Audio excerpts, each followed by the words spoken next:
The difference is that basically they go from the academy into the jails for about 7 years, and we go straight out of those. So that's the only difference. Yeah. Guys, have a wonderful day. Enjoy yourself. Thank you. Got it. As I walk you guys out, do we have everybody? No, we need the other half, I think. No, that's everybody's here. We're here. Just as we're walking back upstairs, just kind of a hit on those video cameras upstairs, as far as the downtown video cameras. She said that we monitor those things and we can use them to see things that are going on right now. That also helps you like me and my like I said, I work in the special victims unit. So as you can imagine, when I come into work on Mondays, I have a desk full of women who claim that they were abducted, raped, kidnapped, you name it. And they will tell these horror stories about what happened to them. And thank God for me that I can go, I thought they were right there.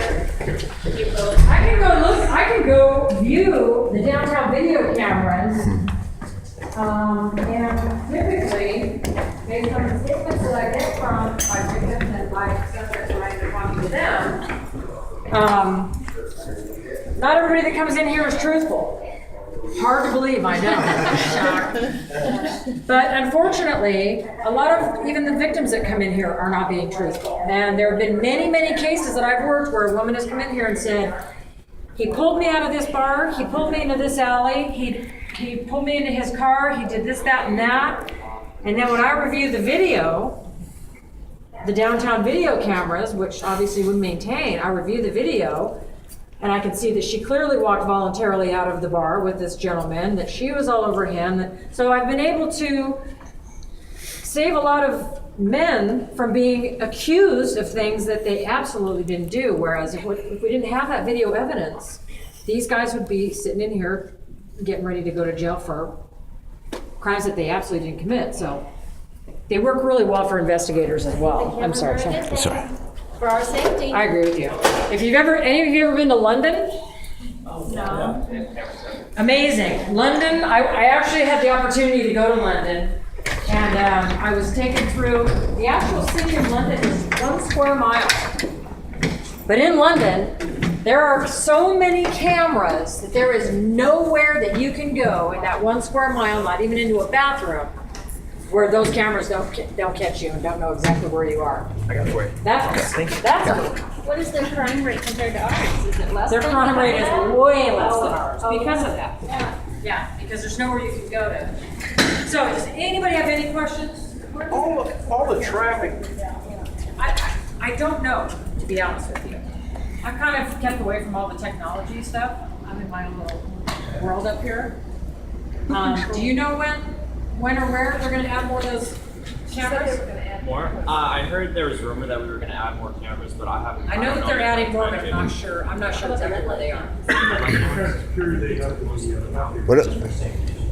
What about location? I will show you. Shouldn't the public be aware where they The are? only people that have access to the property. But there's no signs anywhere staff about, and the if you go person downtown by the assigned bus to the center, there's no sign that says we're recording you, we have a camera Really? here. Yeah, I don't really know too much. No. We are all issued, this is a very secure facility, we are all issued, our ID cards get us into all of these doors. Now, my ID card isn't going to get me into the chief's office, and it's not going to get me into the captain's office, but it's going to get me everywhere else because I'm kind of like that senior. But like a new officer, for example, a cadet, for example, Michael doesn't have access with his key card to get into my office or to get into, certainly not to get into property. There's different levels of security. So if I walk up and I'm somebody who shouldn't be going into a room and I put my key card up there, it's not going to unlock that door for me. So, as far as the property department, I'll show you guys that on the way back out.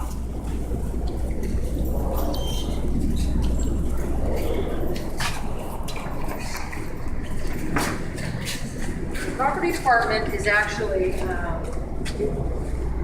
the public enters it the door over here. This is the back way.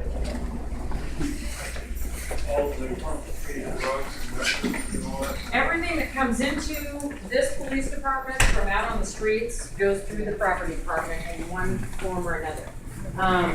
That's property processing. That is where we bring big carts of big stuff through. But I'll show you how the officers put their property.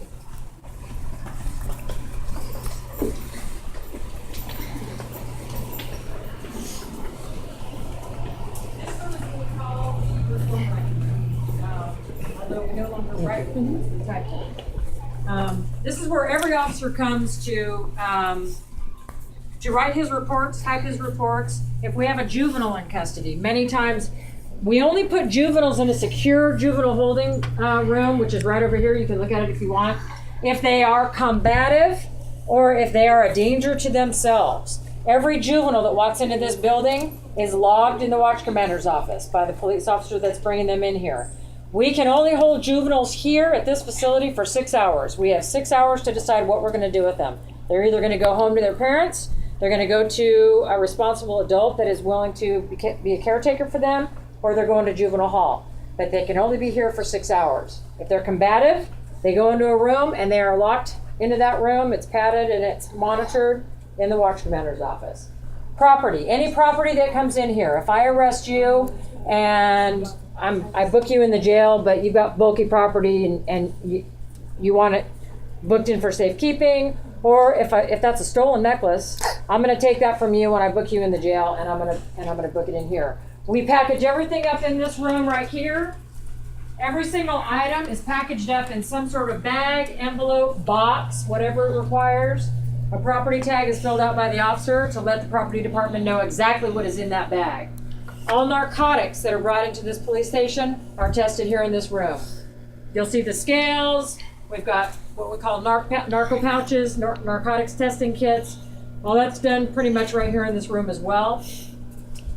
DNA evidence that needs to be preserved in cold storage is booked into the freezer or the refrigerator. Once we book something into there, once it passes through that door, we don't have access. We can't go, oh crap, can't get back in there.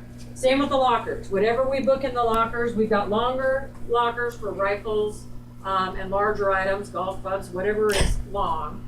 And we've got the smaller lockers.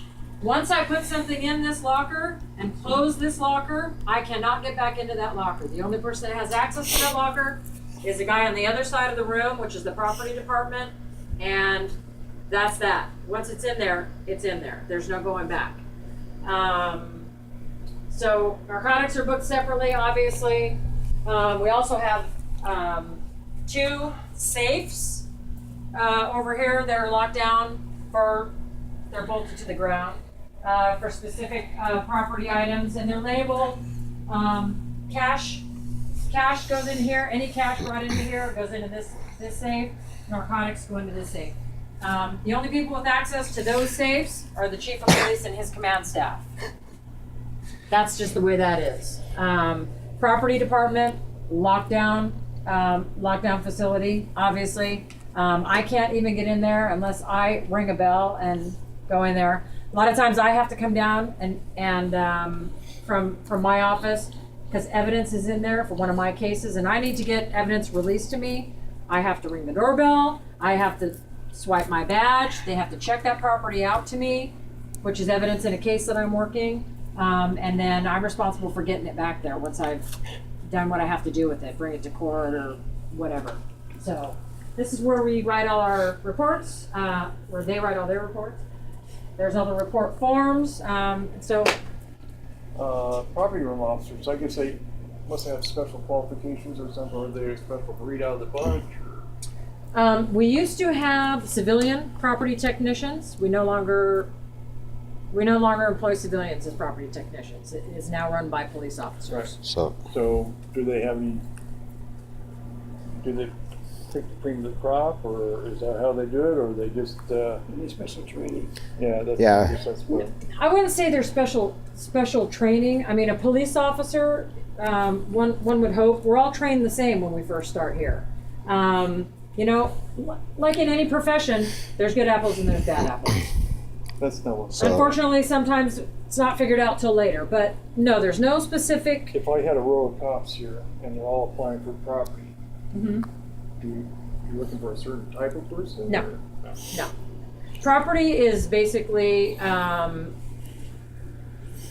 don't want to say it's not a position of trust because obviously it is, but it doesn't require any, Technical skill. yeah, Well, you It's like a big filing room, yeah, exactly. big filing cabinet. And you'd be amazed if you saw what was behind, you can probably see through here. I mean, it is, is a combination and written on it? this isn't the only property room we have. This is just where things go into, and then later we've got other storage units. I mean, there is so much stuff in there that it would absolutely blow your mind. Wow, that place is big. It's huge. And we have another storage for bicycles. We have another storage for shopping carts and all the property. That's in the back by the trash cans, right? I've seen them. Yeah, we That's- store our bikes and stuff that doesn't necessarily need inside storage out there. Okay. We also have a couple of storage units that we rent. So unfortunately, we don't have a building big enough to hold all of the property that we're required to hold on to for many, many years. A lot of times, we have to hold on to property. There's property here that's been here since long before I even started, because that's sometimes how long cases go on. I arrest sex offenders. My last guy got life in prison. But with that life in prison, he also has the option to take it to appeals, and so it can go on and on and on. So I can never get rid of the evidence that I collected from that pervert's house. It has to stay here. So there's I like stuff in your choice here of wording that has there, been yeah. here for ever and ever and ever. Even sometimes they need evidence long after the person's passed away, right? Absolutely. Yeah.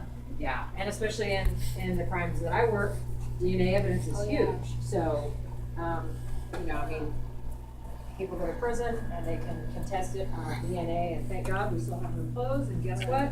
It's still the same DNA, and so, anyway. Any questions about this room, property, anything else? So,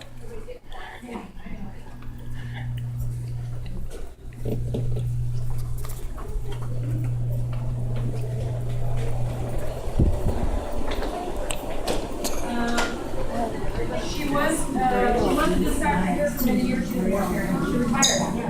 Her and her husband both worked here. She was going to they both retired.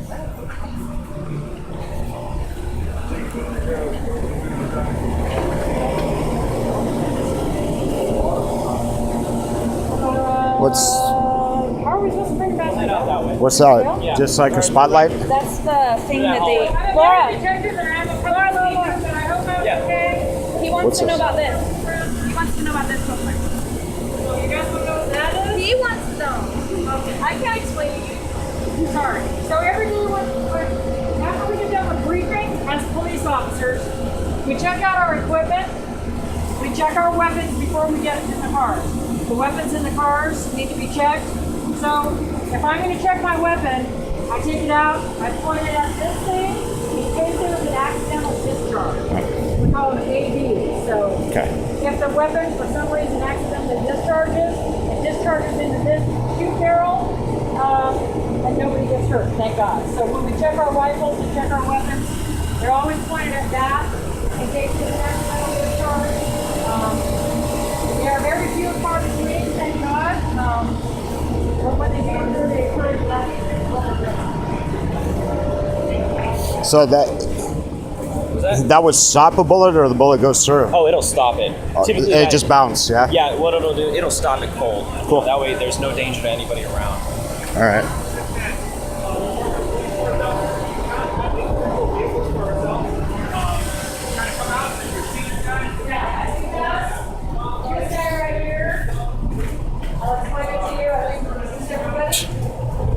This guy's called Numb John.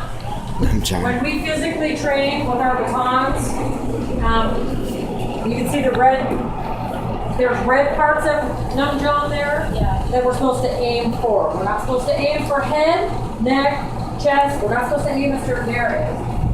So that's Numb John. So we can hit him, he doesn't feel it, he doesn't get hurt. And he gives us a good workout, which at almost 50 years old I can do without. We're done. We're done. Try out the firearm simulation. You're gonna love it. Yeah, try out the firearm simulation.